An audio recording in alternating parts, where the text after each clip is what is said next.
अपनी सामरिक क्षमताओं का प्रदर्शन करते हुए भारतीय वायुसेना ने मंगलवार को दौलत बेग वोल्डी सेक्टर में अपना C-130J super Hercules transport aircraft उतारा।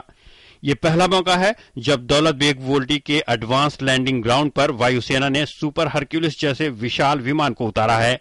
दौलत बेग वोल्डी को दुनिया के सबसे ऊंची हवाई पट्टी माना जाता है।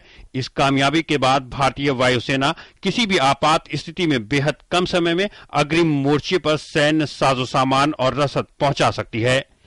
वायुसेना के अनुसार AN-32 विमान की सीमित क्षमताओं के चलते DBO में C-130J जैसे विशाल विमान को उतारा गया, जो 20 टन तक भार ढो सकते हैं। Is a very significant achievement for the Indian Air Force. And it has a relevance, I would say, for the larger Indian military profile. DBO Daulat Beg Oldi is located at about 16,000 feet in the Himalayas. That's more than 5,000 meters. So it is a reflection of the professionalism of the Indian Air Force that they have been able to operate and land a heavy transport aircraft like the Hercules. Daulat Beg वोल्डी sector में C-130J super Hercules transport विमान की landing काफी महत्वपूर्ण है, क्योंकि ये वही स्थान है जहां से कुछ ही किलोमीटर की दूरी पर इस साल अप्रैल के महीने में चीनी सेना ने घुसपैठ की थी और चीनी सैनिकों ने तंबू गाड़ दिए थे। अभी तक फौज हताश बैठी थी कि हमारे को बाई रोड सामान आता है, जो रोड है भी नहीं, रेलवे लाइन है भी नहीं।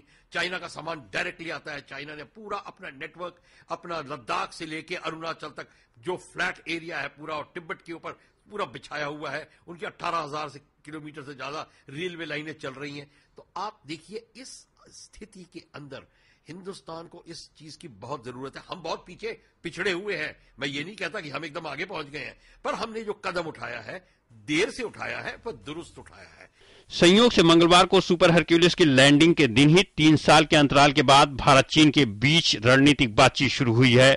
इस बातचीत में दोनों पक्षों ने वास्तविक नियंत्रण रेखा पर शांति बनाए रखने और घुसपैठ की घटनाओं के बारे में विमर्श किया। हेलीकॉप्टरों और AN-32 विमान की सीमित क्षमताओं के चलते वायुसेना ने दौलत बेग वोल्डी सेक्टर में C-130J सुपर हरक्यूलिस जैसे विशाल विमान को उतारने का फैसला लिया। हाल के दिनों में भारत ने वास्तविक नियंत्रण रेखा पर अपनी सैन्य क्षमताओं को बढ़ाने के मकसद से लद्दाख के दौलत बेग वोल्डी और फुकचिए और अरुणाचल प्रदेश के 8 इलाकों में अग्रिम हवाई पट्टियों को सक्रिय किया है। Bureau report, DD news.